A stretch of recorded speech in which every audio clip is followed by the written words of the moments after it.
سلام و درود خدمت بینندگان.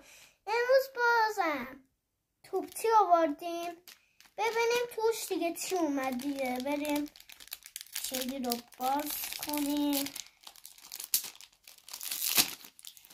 خب انگار خیلی خوب در میاد. خب بازش کردیم. بریم باسه اولین.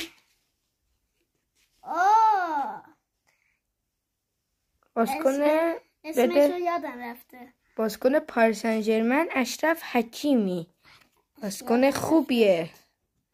در تیم‌های رئال مادرید، پاریس سن ژرمن، بعد دورتموند، اینتر بازی کرد. بازیکن بعدی رو نشون بده امیرطاها. بازیکن بعدی در پرتغال به دنیا اومد. ببینیم چیه. دیگو کاستا. یه زمان با مهدی طارمی ما هم تیمی شده. دروازه‌بان خوبی هستش. نفر بعدی رو نشون بده. نفر بعدی نه. این چیه؟ سیمیونه. نمیشناسمش. بازیکن اهل آرژانتینه، تو ناپولی بازی میکنه.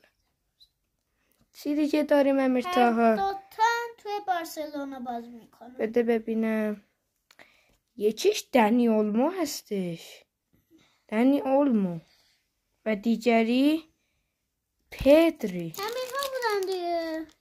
چند تا هم از این ها دیگه بازم میختاریانه و یه دونه هم پازل شماره 72. مرسی امیرطاها. حرفی داری بگی؟ من دیگه مرسی چه این ویدیو دیدید. لایک و سابسکرایب یادتون نره تا ویدیوهای بعدی. خداحافظ.